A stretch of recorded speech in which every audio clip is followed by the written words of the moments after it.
So both airplanes were grounded. What did we do? We leased a temporary for a period of 1 year, a 787, so that will not completely disappear from the international market. And in the meantime, we robbed one on each airplane. Each airplane had one good engine and one bad engine. So instead of stopping both airplanes, we robbed the good engine from one of them and installed it on the other, and continued to at least operate one A330. And unfortunately, also during the time, the Middle East war started, the Iran war. So operation to Dubai was suspended. So that one airplane could do both UK and India, which are the long-haul operation of the airline. So we could manage with that one airplane. Gradually, after a lot of back and forth discussion, after even trying to go to court with Rolls-Royce, we managed to come to a settlement. Whatever outstanding money there was, about $9 million, we paid to Rolls-Royce. They refused to to take the engines that we removed from the airplane for repair. So to keep the airplane flying, we had to buy a spare engine. We bought a spare engine. We settled their amount. Now we agreed for them to reinstate the service. And this week, the two engines that were on the grounded airplanes were removed from the airplane and are being sent to Rolls-Royce plant in Singapore for maintenance. So it will take 120 to 125 days to maintain and to repair and return those engines.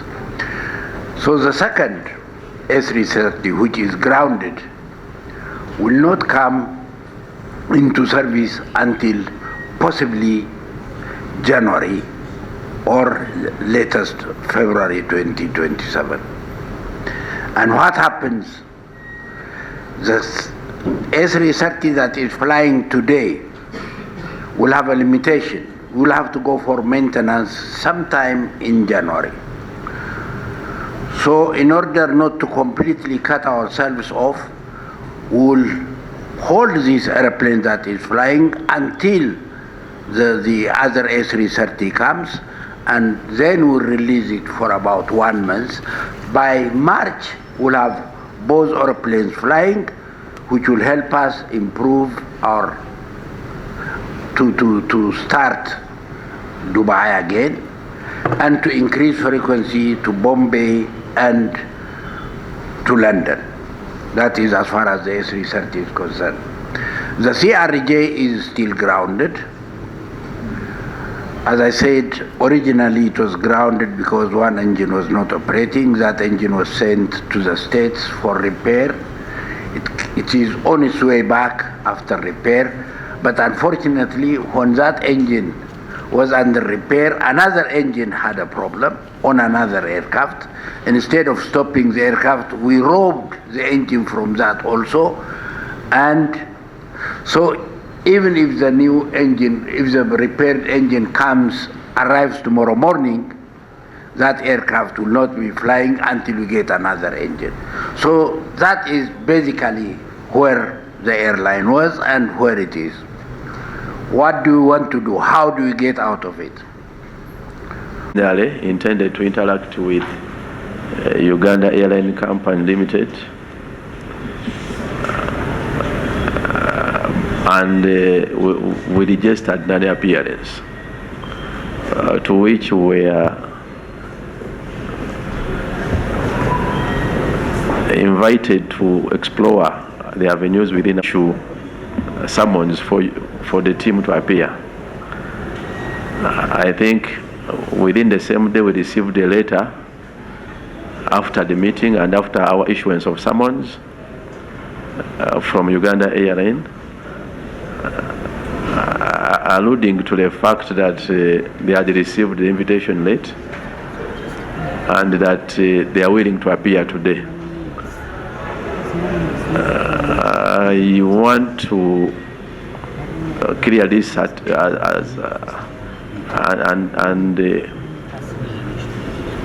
pronounce ourselves, and equally to hear the pronouncement from Uganda Airlines,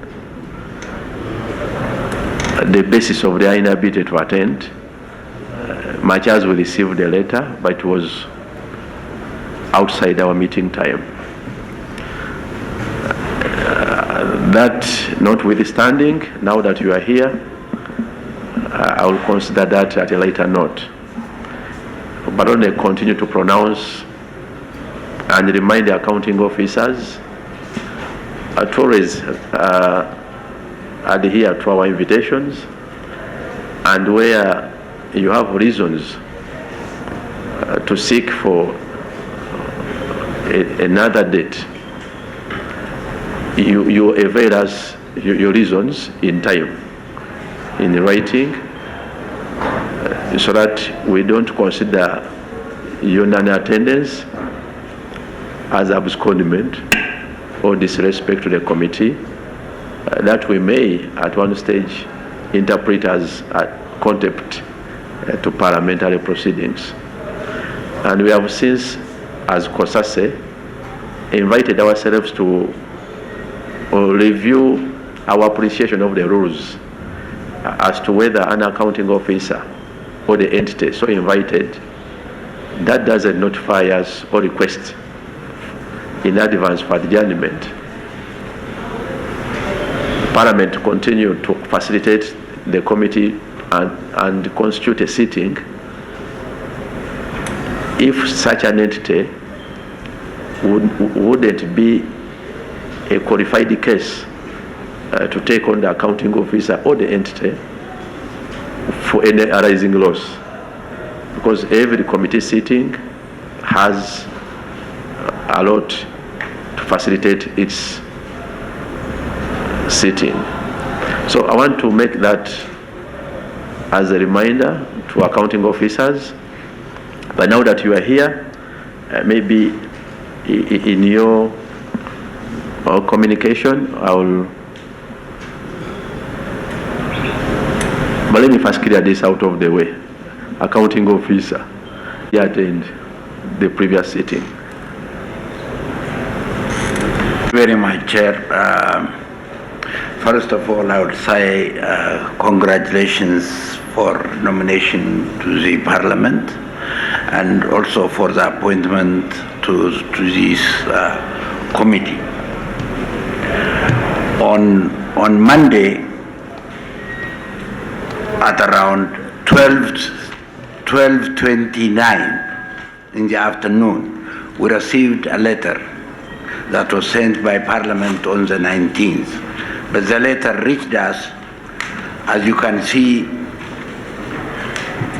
at 12:29 on Monday, which means after you closed the meeting. And as soon as we received it, and it is signed, and the delivering office knew that we only received it in the afternoon on Monday, to be here at 8 in the morning. So there is no way that Uganda Airlines, being a company of Uganda, would under any circumstances refuse to show up when called by the committee or by the Parliament. So please understand us that we did not stay away from the meeting, but we were not told about it until the meeting was finished. And we wrote immediately when we received when we saw this, we wrote a letter to say, sorry, we just received it. So with that, I think we cleared the air. Thank you. I think we can now put to rest that matter. Do you have a copy, or you are submitting? Is this a photocopy or your copy? It's a photocopy. I want it to be appended on our record. Clerk? Colleagues, we equally invited the former accounting officer, Miss Bamutulaki Jennifer. I hope I'm pronouncing the name right. And just for housekeeping, an accounting officer or any officer or a political head under whose mandate and general interaction was in charge of a vote. The Constitution requires that such officer will be accountable even after your tenure in office. And we so invited you to assist the committee as we interrogate the Auditor General's report. I believe the new accounting officer 17/2026. February 17, 2026. 2026.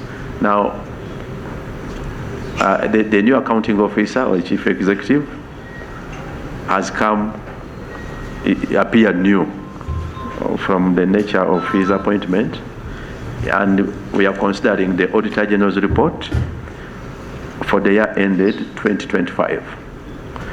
Now, in the circumstances, you may be a useful witness to assist the committee in our interrogation of the Auditor General's report. Save that, for all intent and purposes, the accounting officer, as of now, is the lead and is in the lead of the team. But to avoid several forth and back invitations, we thought it wise that we invite you once. Ordinarily, we would have invited them first and then invited you later. But we thought it is wiser we invite you once, we have the interaction with you as a team. So I wanted to clear that also as to why he could never introduce himself. If no, I will proceed. The Auditor General for the year ended 2020 to the financial performance of the airline, we are seeing the Auditor General citing a continuous trend of losses from 2023. The Auditor General quotes a loss of 323.598 billion for 2023, 2024, a loss of 231.5884 billion, and for the year 2024-2025, the Auditor General puts the assessment of loss at 230.816 billion. Now,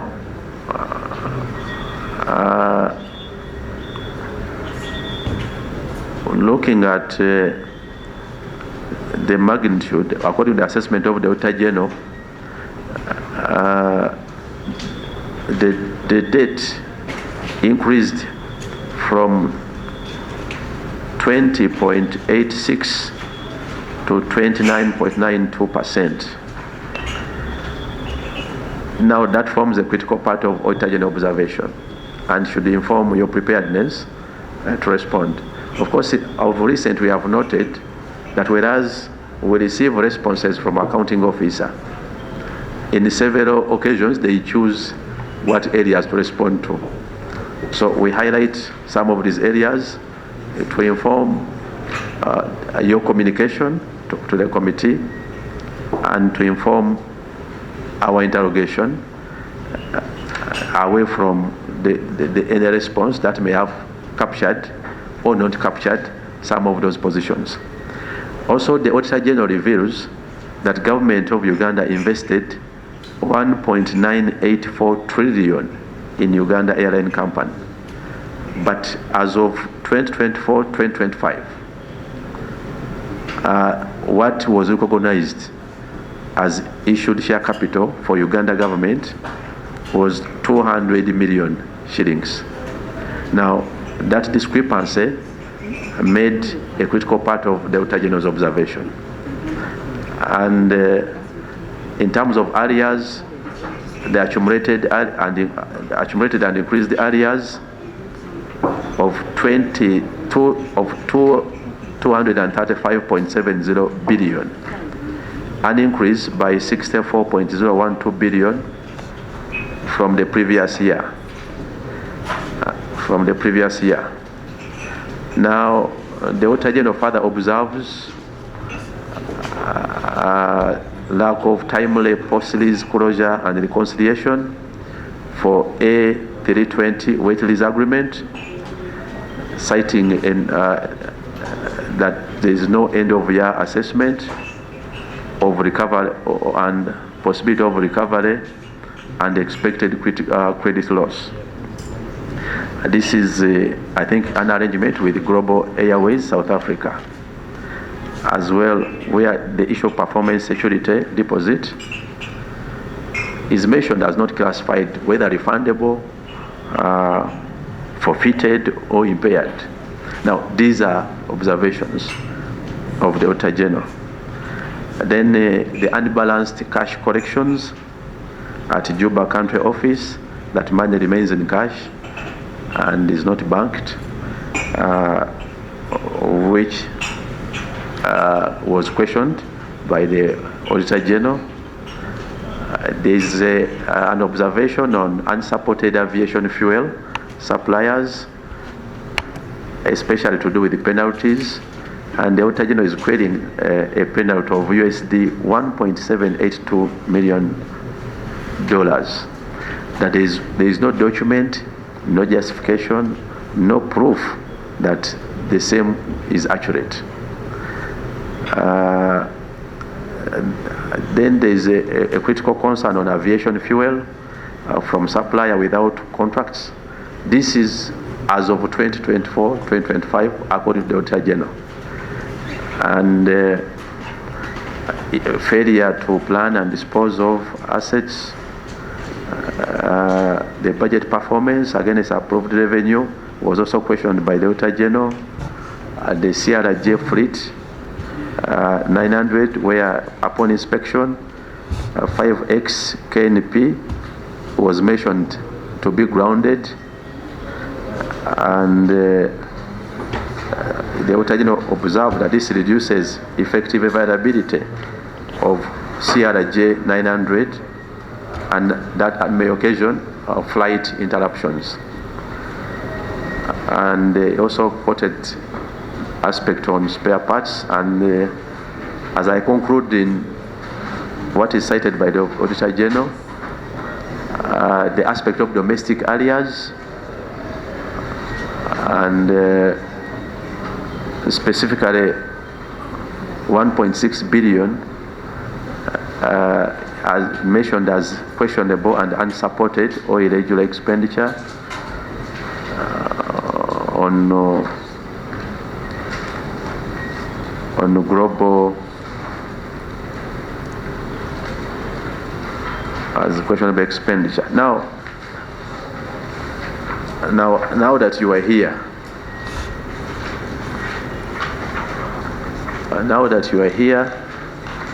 these are critical observations by the Auditor General. And with that summary, I guess the former accounting officer was also taking note. But procedurally, I want to proceed and invite the current accounting officer, the chief executive officer. You can make your opening remarks, the overview of the airline, and later assist us to guide on how we proceed to answer the several observations within the Auditor General's report. Please. In 2024-25, I did go through the audit report.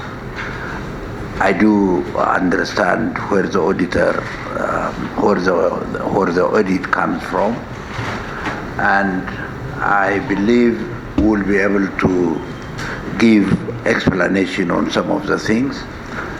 And I will ask our Chief Financial Officer, who was also here during the time, to give us the information, and if time permits, I would want to take the committee through where we are, where we were, and where we are today, and where we want to go. But I believe, first things first, I will ask the Chief Financial Officer to answer some of these queries before we get into other details. Maybe I'm giving you current status. Yeah, because maybe it will be very instrumental as we interrogate the background and the year in question. Let me give you 5 to 10 minutes. Give us the 17th of February. When I came here, I was requested by the government to help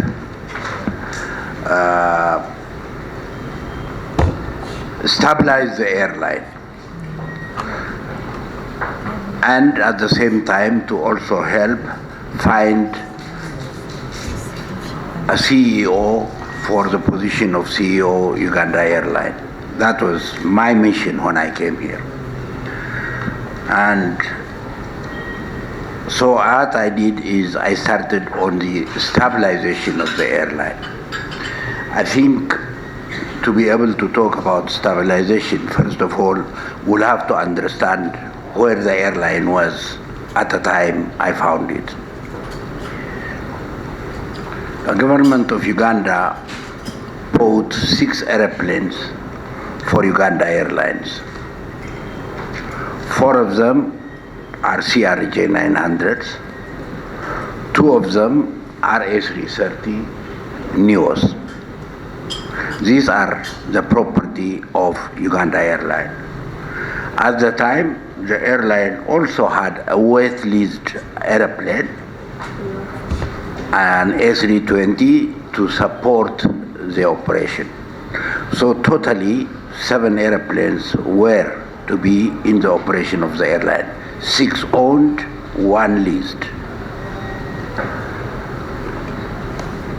When I came, one of the CRJs was already grounded due to engine problem from November 2025.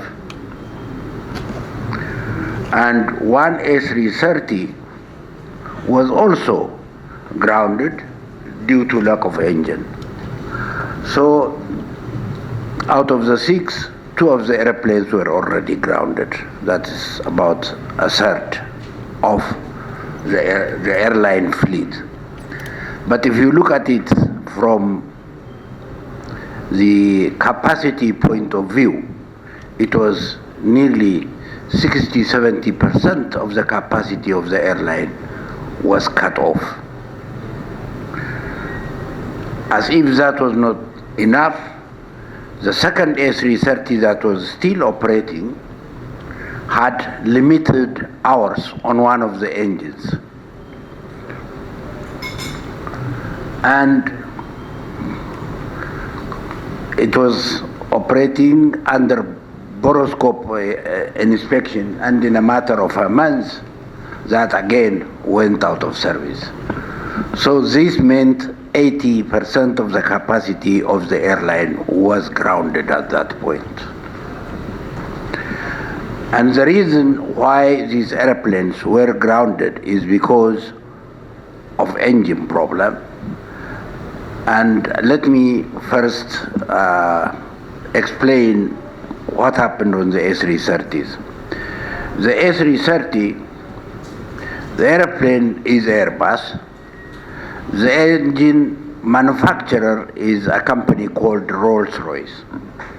We had, as Uganda Airlines, a contract with Rolls-Royce to maintain the engines on these airplanes.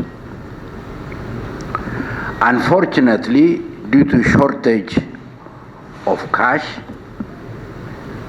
the payments were not made regularly to Rolls-Royce.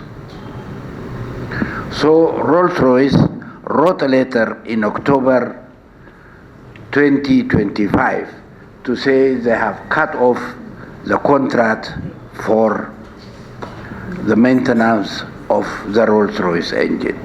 No parts, no maintenance, no service. It's unfortunate the government, through the airline, paid some of that debt, but Rolls-Royce refused to recommence servicing the engines. And that is what led to the grounding of the airplanes. After I came, we started talking to Rolls-Royce. We got into a fierce battle. Even though we did not pay on time, we have paid the accumulated sum of money. Therefore, you have to reinstate the service. We had 2-3 months of fighting, went higher within the organization. We even involved Airbus to talk to Rolls-Royce on our behalf, but they were not forthcoming. So both airplanes were grounded. What did we do? We leased a temporary, for a period of 1 year, a 787, so that will not completely disappear from the international market. And in the meantime, we robbed one on each airplane. Each airplane had one good engine and one bad engine. So instead of stopping both airplanes, we robbed the good engine from one of them and installed it on the other, and continued to at least operate one A330. And unfortunately, also during the time, the Middle East war started, the Iran war. So operation to Dubai was suspended. So that one airplane could do both UK and India, which are the long-haul operation of the airline. So we could manage with that one airplane. Gradually, after a lot of back and forth discussion, after even trying to go to court with Rolls-Royce, we managed to come to a settlement. Whatever outstanding money there was, about $9 million, we paid to Rolls-Royce. They refused to to take the engines that we removed from the airplane for repair. So to keep the airplane flying, we had to buy a spare engine. We bought a spare engine. We settled that amount. Now we agreed for them to reinstate the service. And this week, the 2 engines that were on the grounded airplanes were removed from the airplane and are being sent to Rolls-Royce plant in Singapore for maintenance. So it will take 120 to 125 days to maintain and to repair and return those engines. So the second A330, which is grounded, will not come into service until possibly January or latest February 2027. And what happens? The A330 that is flying today will have a limitation. We'll have to go for maintenance sometime in January. So in order not to completely cut ourselves off, we'll hold this airplane that is flying until the other A330 comes, and then we'll release it for about 1 month. By March, we'll have both airplanes flying, which will help us improve to start Dubai again, and to increase frequency to Bombay and to London. That is as far as the A330 is concerned. The CRJ is still grounded. As I said, originally it was grounded because one engine was not operating. That engine was sent to the States for repair. It is on its way back after repair. But unfortunately, when that engine was under repair, another engine had a problem on another aircraft. Instead of stopping the aircraft, we robbed the engine from that also.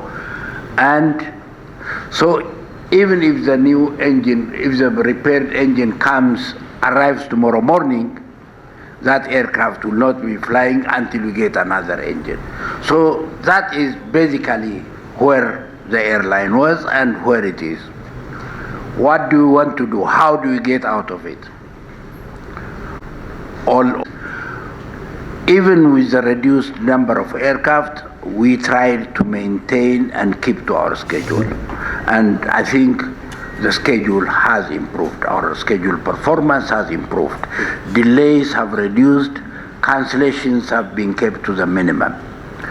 On top of that, when the wait list contract of the A320 expired, we waited until it expires. When it expired, we returned it because it was a bit expensive. We got another 737 at a lower price, saving good money for the airline, and we are now continuing with 3 CRJs, 1 A330 and 1 737. That's what we are using today. And as we go,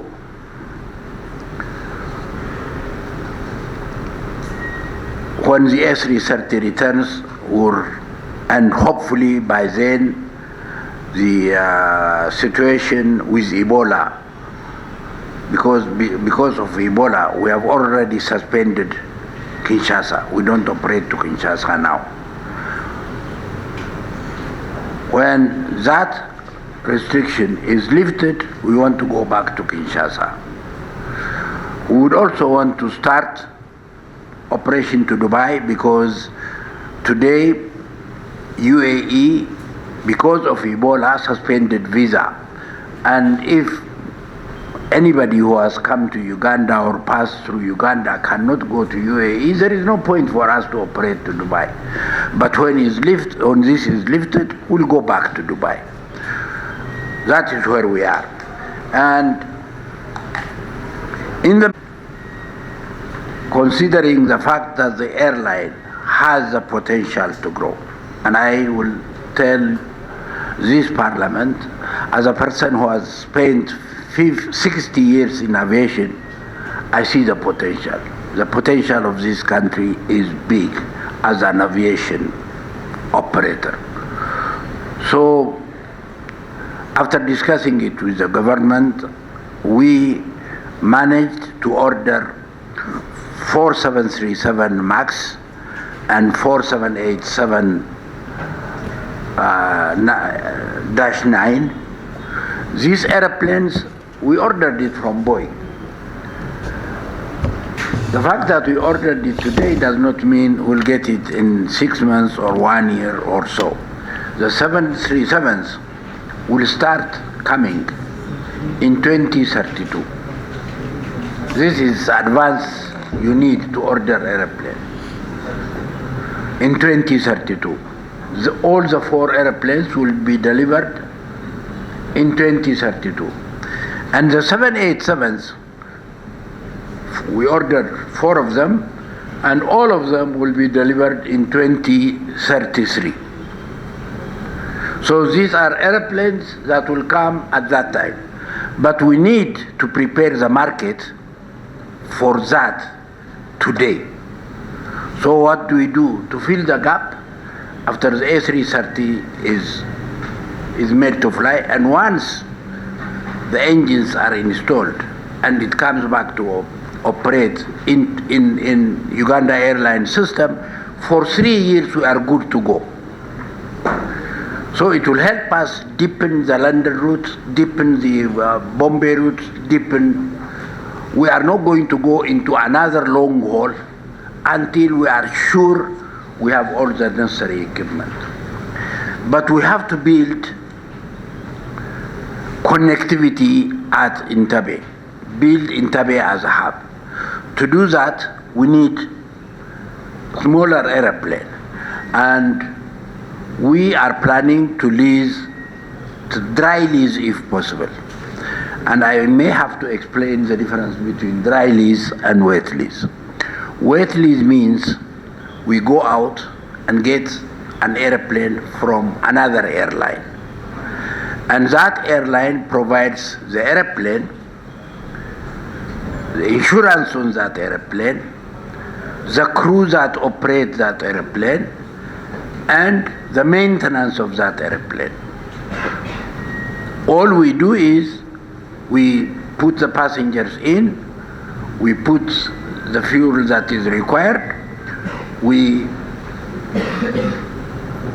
operate the flight. This is it is an expensive thing because you hire almost everything.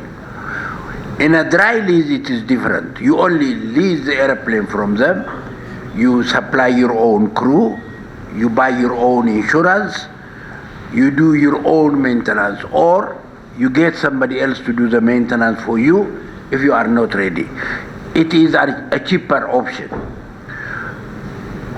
Today we have a 737 on a wet lease. We would want to shift that to a dry lease by November when this one expires. But there are challenges.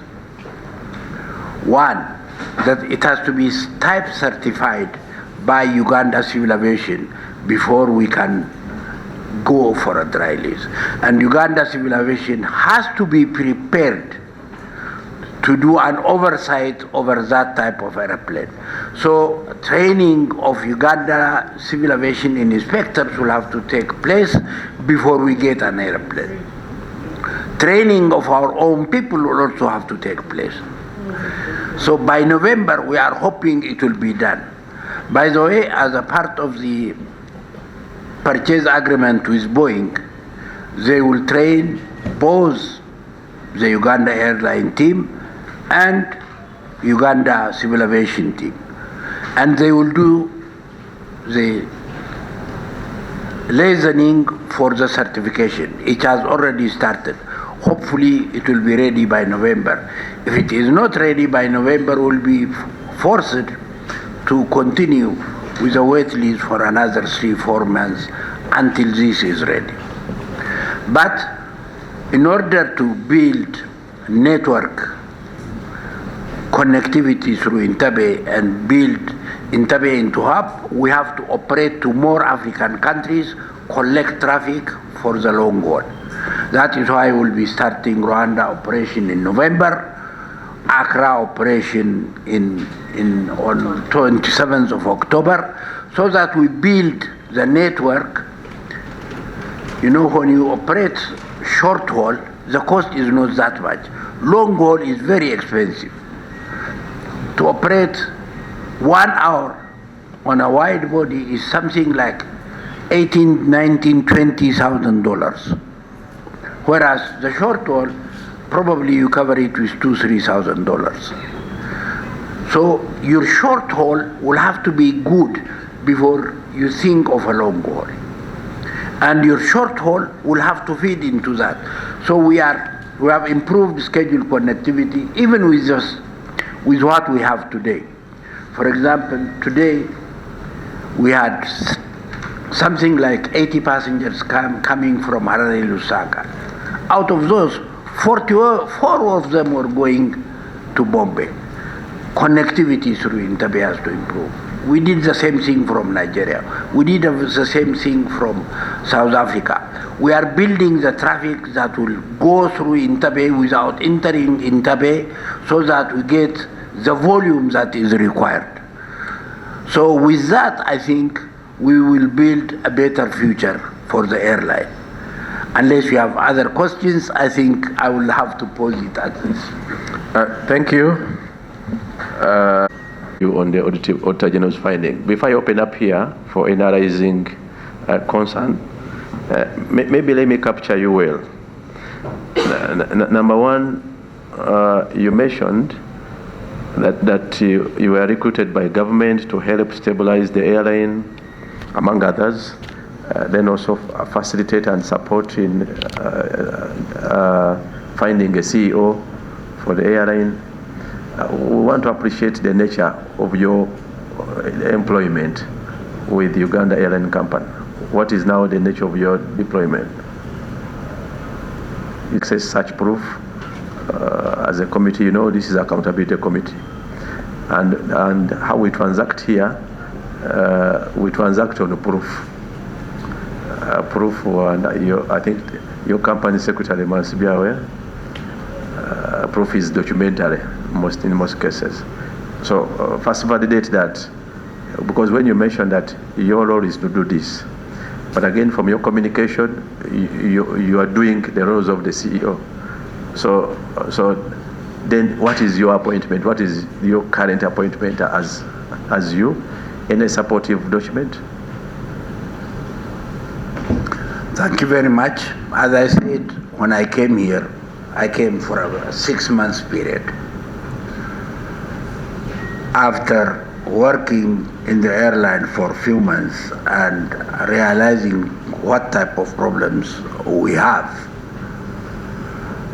with the board had a discussion with me. The board extended the period of my assignment to Uganda Airlines by 1 year, which means until August 2027, as a CEO now, not as acting, not to fill temporarily, but to act fully as an employee and as the CEO of Uganda Airlines. I think we can provide that document if necessary. I have taken a full-time job to do the job now.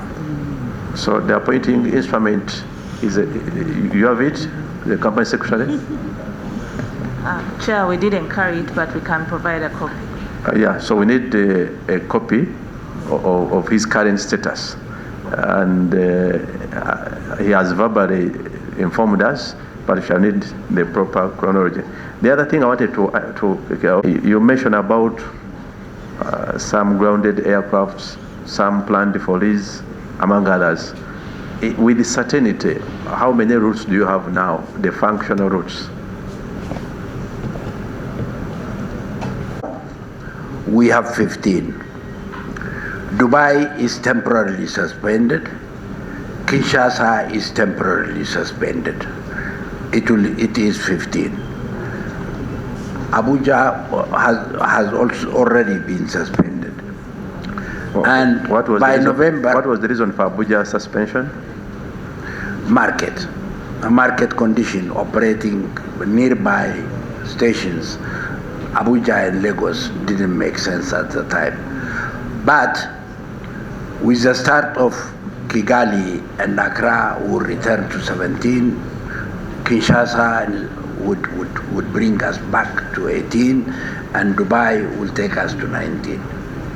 And I think by early next year we'll have more African destinations added. So could you give us, what are these 18? Apart from the suspended ones, what are the others?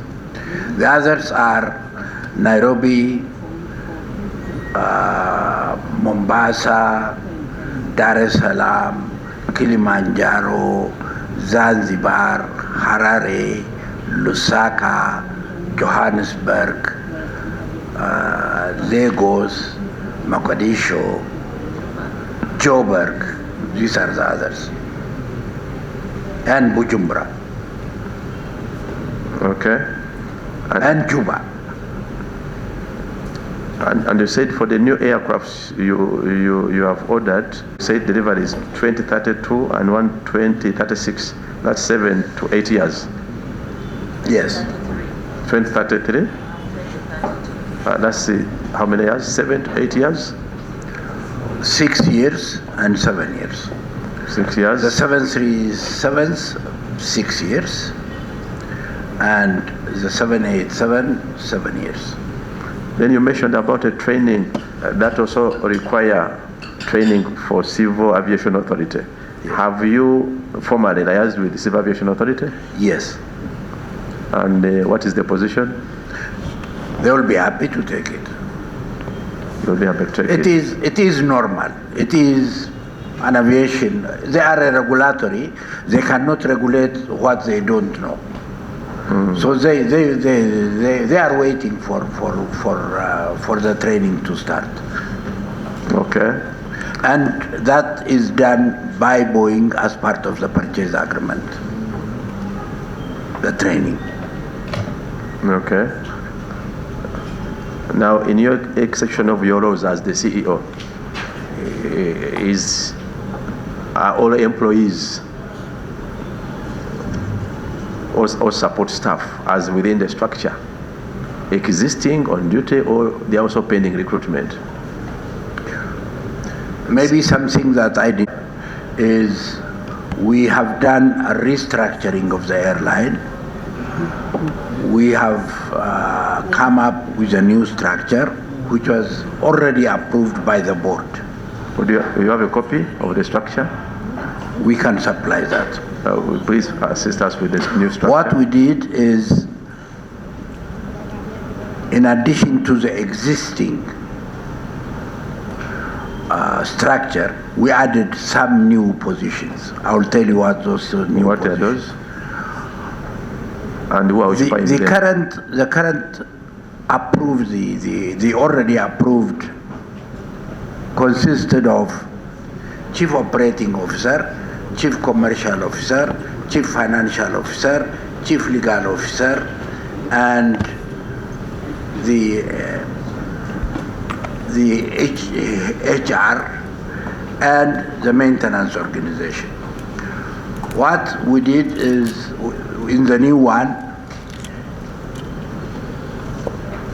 we kept all of them and added one position of customer services, Chief Customer Services Officer. The airline handled customer service duties in different sections. Some underground services, some under sales. There was no properly coordinated customer service department that will speak for the customer, that will check what is happening. So we create a customer services department to emphasize that we are in a service organization, that these are the things that we do. For example, the airline did not have a catering department. We were dependent on others to do catering. The airline did not have a full-fledged ground handling. Yes, we created a ground services department, but we are using the warehouse of others. We are not self-sufficient. We don't, as an airline, we should have a hangar where we can maintain our airplane. We have no hangar where to maintain our airplane. We talk of maintenance organization without a maintenance facility. We are building all this, and that required a change in the way we work. We created an organization that will allow us. Planning was done by different departments. Commercial plans its own, maintenance plans its own, management decides what to do. Now we have a proper planning organization that will say, this airline is here today, 5 years from today it will be here, these are the number of people it requires, these are the infrastructure that the airline requires, these are the capital requirements that the airline has. All this has to be planned. It cannot be done casually. If you do it casually, you will have a casual problem. So we are trying to structure it in such a way that it will stand the pressure of the market. Thank you. Now let me capture the CEO for the presentation. I think he has addressed some of the issues. First, learn from you. Maybe for guidance, which issues? Yeah, this was overall. Okay, this now was let a me go preliminary. specific. Okay. Because Now, the issues we came to address for the year ended 2024, I mean Yes. 2024, 2025. issue of failure of engines for the planes. Do you think this failure was due to normal wear and tear of the planes, or it was because there was failure in due diligence at acquisition of the planes, that you actually acquired maybe old planes which were not supposed to be in air, but maybe there was a failure in the procurement processes that led us to acquire these type of things. Now, the second one is, you have said you are currently operating more than 15 routes. Anyway, you have 15, but you intend to go to 19. But given the size of your fleet, don't you think you may be overtrading, that you are opening so many routes, but you don't have capacity to meet the expectations of the customers, and that will increase costs because you have to keep leasing from other people and paying a lot. So maybe you may be over trading. Then you have talked of these new planes that you intend to acquire, and they will be coming in 2032, 2033. Now that means you need what we call patient capital which can be patient and wait for that time. I wanted to understand the financing for these planes. Are they financed by the equity which is not yet allocated for government, or you have another financing arrangement for these planes? Fourth, Thank you. Those are enough for now. You put these concerns or questions, you will answer them at once, or you will choose who to answer. Yes, let me. There are fears that I've gotten as a leader. I remember when we had an on-site inspection at the civil aviation, we are assured on the new fleet that we're expecting for the new airplanes which are being purchased. Actually, some of us thought that they will be here by mid next year. Maybe for guidance, for guidance, we did I don't recollect a discussion on planes and aircrafts. Wait and we'll cross-check from our records. Yes. Because I don't remember. Guidance. Look at the explanation of the CEO. There are fears that we may have a time when most of the planes will be grounded because of the engine issues and other related matters. Which assurance are you giving to us that since you're expecting a new fleet in 2032 and 2033, that we may not have a collapse of the institution as we are speaking? Thank you. Secondly, my concern is on the termination of the contract by Rolls-Royce. I would like to understand whether this did not attract some losses to the institution, because in normal circumstances, when the company terminates a contract and you fight to resettle, there are always penalties that are put to the institution. May we get to know whether this did not attract the losses to the company as Uganda Airlines? Yeah, maybe those coming in, just exercise of for the items meant for disposal. So it's still underway, or you have disposed of some. Then too, in relation to the manager who collected cash and didn't bank, I understand there is a case. At what level is the case? Was the manager just dismissed or was imprisoned? How far is the process of refunding? Thank you, Chairman. maybe as we receive it, for you record is out of the communication from the CEO, and those which touches substantive issues, we shall proceed and handle them within the substantive issues. For example, the issue of cash, We didn't require him to speak about it. We just observed it. But it has to be responded to as we proceed with the findings of the Auditor General. But they can record and sieve out what falls within, proceed thereafter and handle them. Yes, Honorable Nangoli.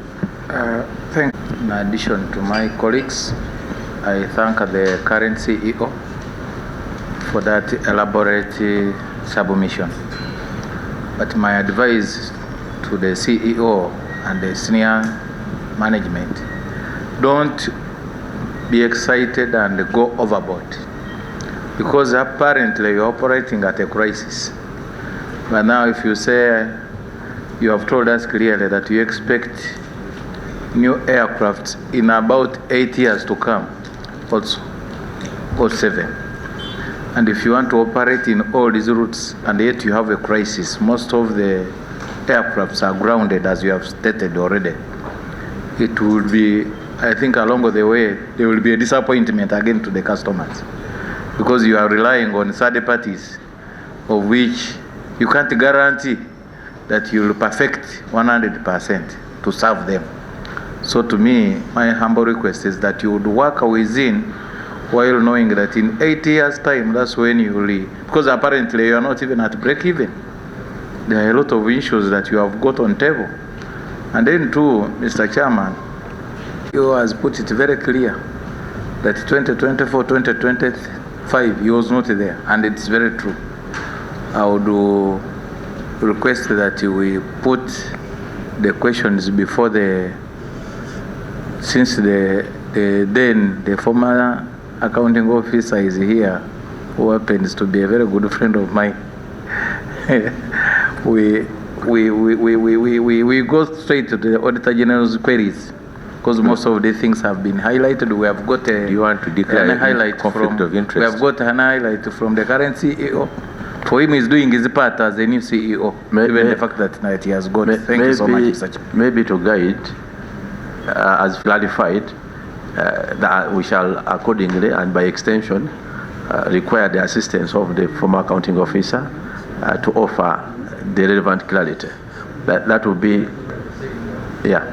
So I wanted to put that to rest. But the other part where you quoted that she's your a slip of the tongue, and accordingly expunge it. We are not here to welcome friends. Expunge that particular part. Also obliged, Mr. Chairman. Yeah. Thank the CEO for the work, which we know that we are now on the right track. Because I got so confused and annoyed when the Auditor General came out and said that there was a problem of unbanked cash collections. And in a business like that, we cannot talk about such a thing, except if the people were or didn't know what to do. And in the implementation, they kept on saying, implement measures for cost control, meaning that there was no control. So maybe we are now maybe in the right place, because of the effort of CEO. But I feel that there is a lot that we have to do as an organization like that. Thank you, Honorable Sewungu. Yeah, thank you, Mr. Chairman. I'm Sewungu Joseph Gonzalo, County West, and I'm sorry I came when they had started. One, Chair, I also want to thank the current CEO. I don't know his names, but I'm told he's an Ethiopian. Not so? So when you say I welcome you to that office, I congratulate upon assuming office. Mr. Chairman, first of all, when you carefully listen to what the current CEO has elaborated on this morning, he's showing you challenges he inherited from the previous administrator. This entity has spent 5 years without appearing in the past parliament, because by that time I think I will find out, shall be corrected, the first report we had from them was not read in parliament. Of course, whatever manipulation occurred, that is between the one who was governing and the whom we worked with. Hence, having killed the oversight role and accountability scrutinization of this committee. And Mr. Chairman, we want to learn, when we were buying these aircrafts, I was in this parliament. It never took 5 years to bring them. We need to learn from the current ED CEO, who has a country where there are over 100 planes. Is it in practice that once you want to procure new crafts, you must have 5 years to come? Because by 2031, I would be out of this parliament. So you would be lucky I will not be here to be, maybe even I will not have been on this committee. But, Chair, seek fair indulgence. We can only interrogate and make a finding. Chair, yeah. My conclusion was on Mr. CEO. Yes. We have a lot of information also about you. So very rare in the office. You are on and off. We are not talking about your praises only here. We also look at your weaknesses. If it is true, that one you are going to answer, because you confirm to us that you are the CEO. If you are not in office, you refund the money after the audit year. But but for now, we can capture information. And a member of this committee. My issues, one, I've heard Mr. CEO illustrating to us that you are opening up as many routes as possible. That is connectivity. But to your capacity, you don't have them your clients. Now that has resulted into flight delays and disappointments to your clients where in some areas. Now, what is your plan over that when you are trying to open up routes without a feasibility study?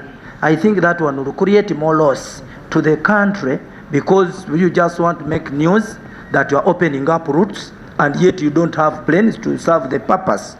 Two, you've talked also about new planes and what. So we have a history, some of us were in school or high school and where. This time around, we don't want to be part of the investigating team that you have old-fashioned planes and what, yet you have time to know. This time around, Mr. CEO, want to know, where are you going to buy those planes? At what cost? Under which umbrella? Because at the end, we get up to go to post-mortem instead of trying with the treatment. Now I want to be sure this time around in your control over that. And now they are talking about recruitment. You said recruitment is still at stay. But I have information on my desk that you are other people coming in and you're recruiting them and on senior positions. I have two names with who are senior legal officers. Which procedures have you used to promote and recruit those people? Have their names. If allowed, the chair, I can read them. I name them. Maybe Honorable Yoso Averas. Jurisdiction as a member of parliament who is a national leader. That is my desk. I'm entitled to member of parliament from every jurisdiction, wherever. Okay, read the names now. So names, I have one called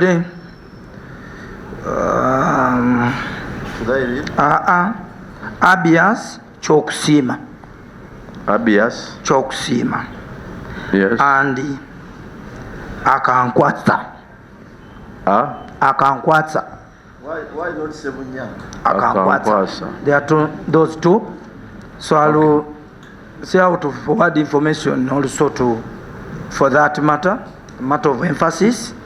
They are being promoted and you have their name giving us information that the recruitment is at stay.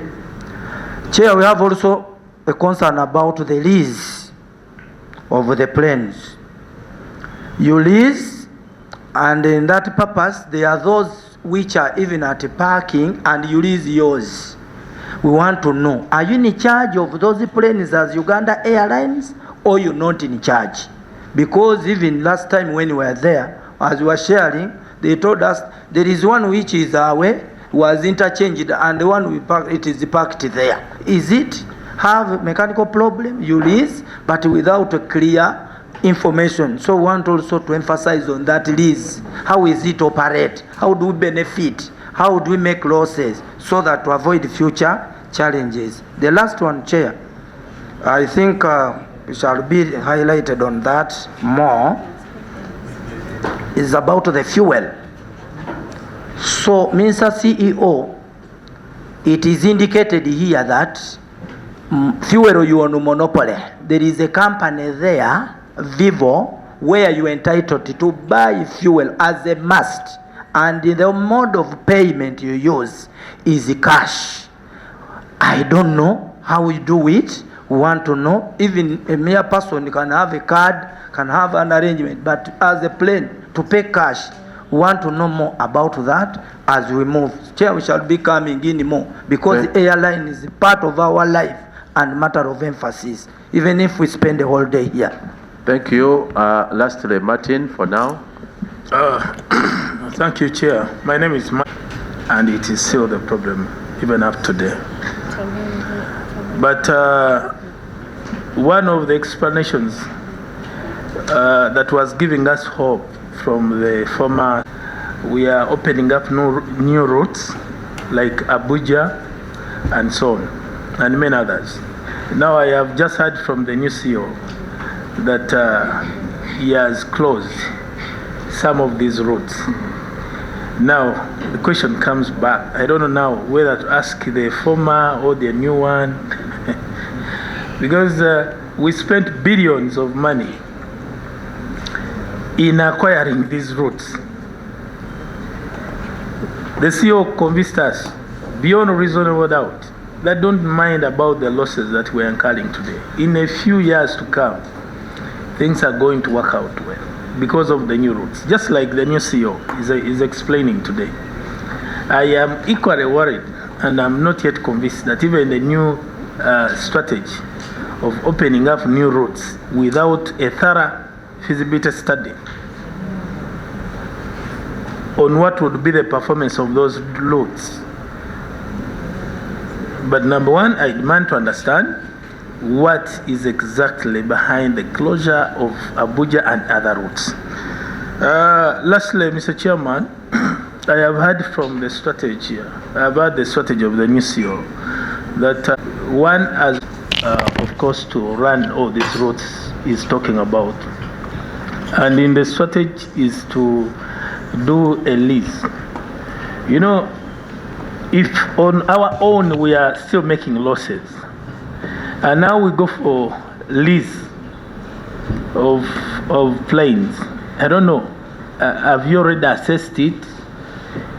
Do we have something to look at as a committee, so that we are also we get convinced that when you hire or lease of, you get a lease of these planes, you'll be able to break even in business?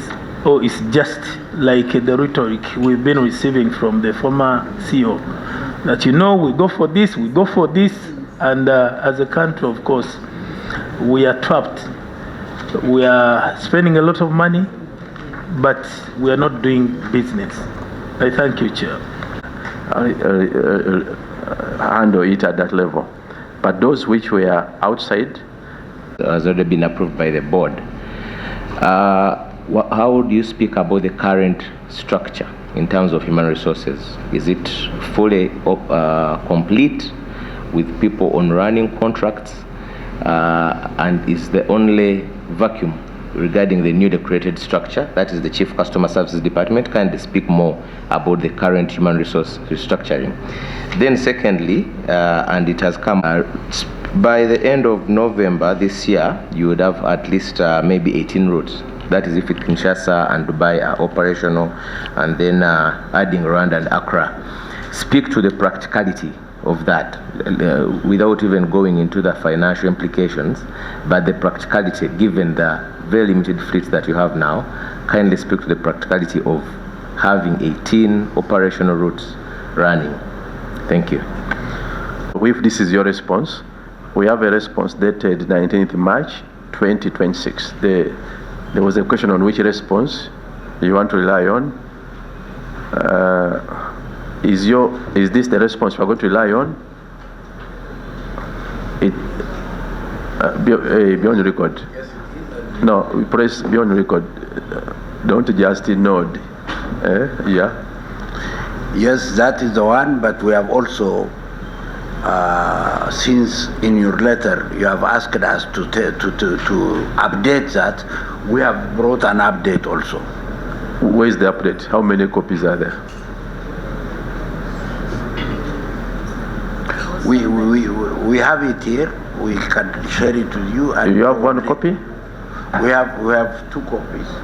If there's an update, please avail to the clerk so that they can process out copies. Okay, we'll do that.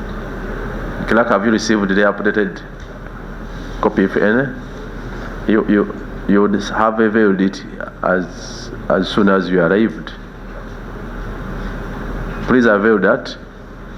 Otherwise, we still take that we have this one dated 19th March 2026 on record.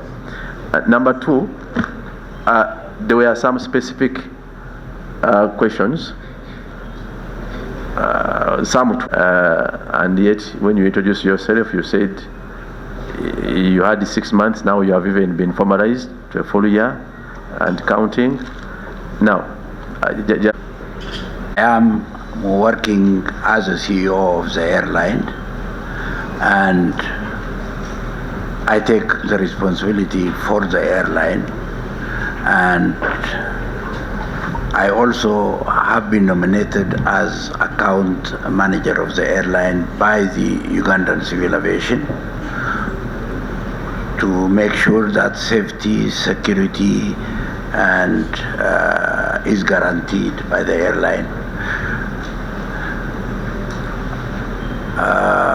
I'll continue to handle that. Maybe his question was, do you report to office? Reporting to office, that was his question. Very much. You have asked very relevant questions, and I will try to answer them in as complete as possible. The first question, was it wear and tear of the airplane, or did we buy old airplane, useless airplane, or how did it happen? I can tell you, you bought the best airplane. You did not buy a useless airplane. The A330 is an excellent airplane by all standards. The CRJs are very good airplanes. It is not that you bought something useless. You bought something good. So I think you should not assume that the buying was the one that is a problem. Yes and no. Yes, because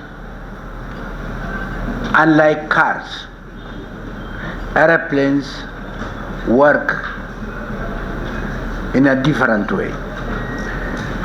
Parts that are installed in an aircraft some of them are limited by time. This part at this point on the engine can be useful for so many hours.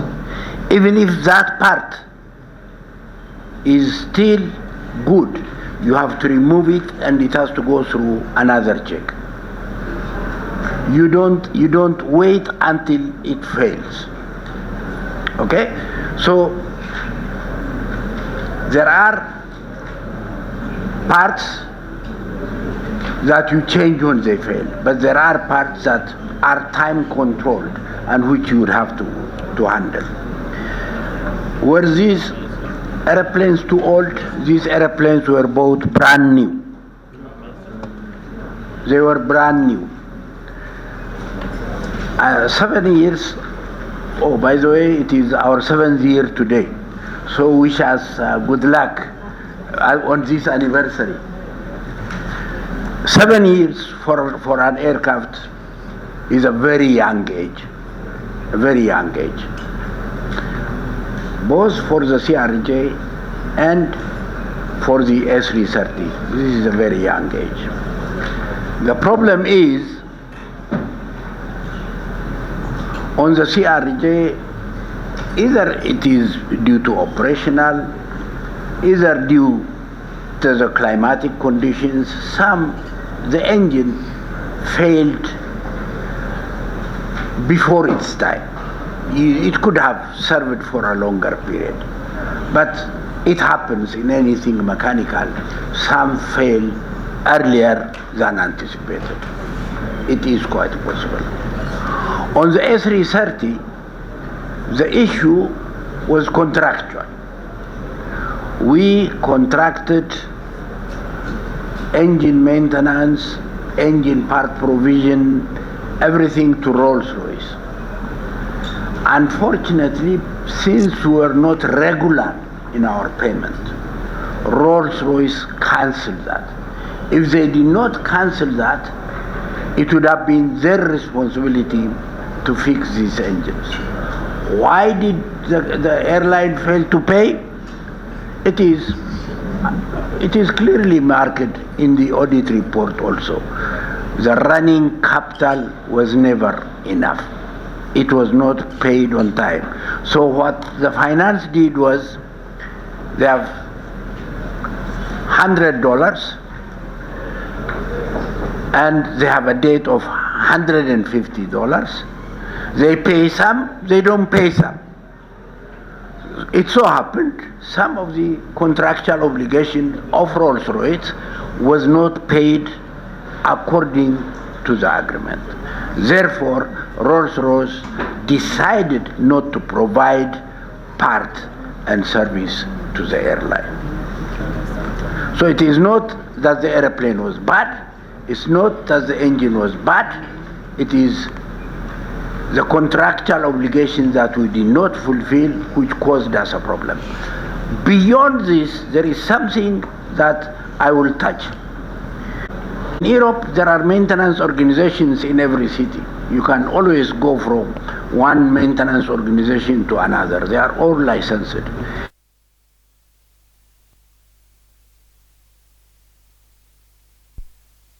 Have your own maintenance organization. You are very dependent for maintenance on others.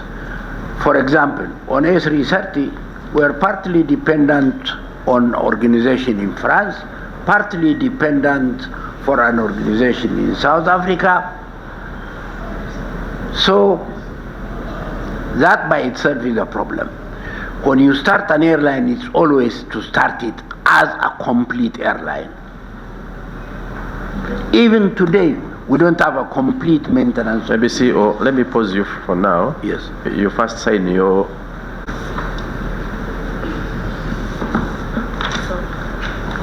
He has submitted an additional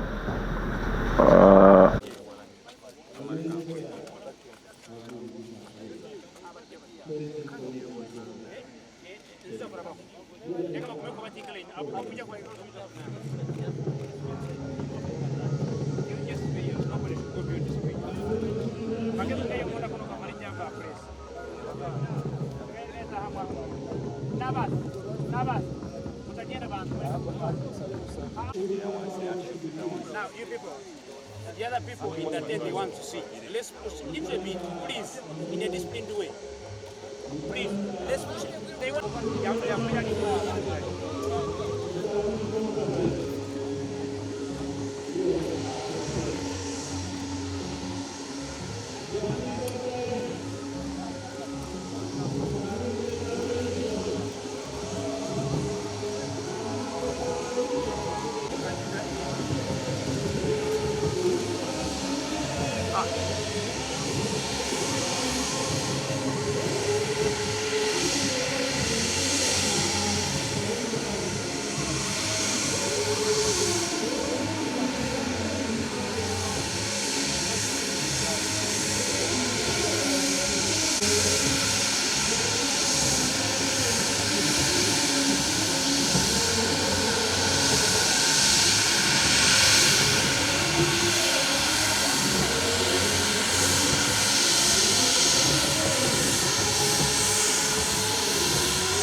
Ali.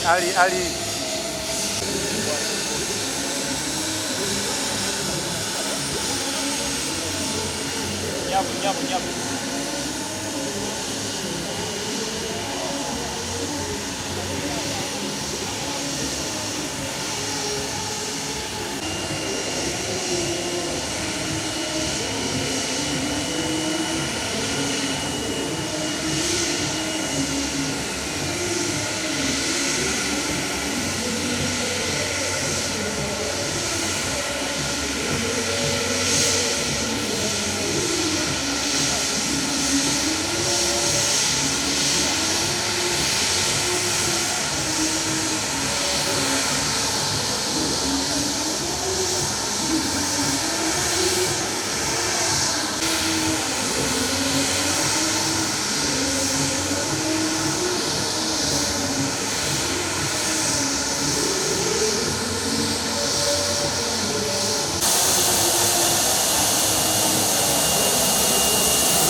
Polisi kamera.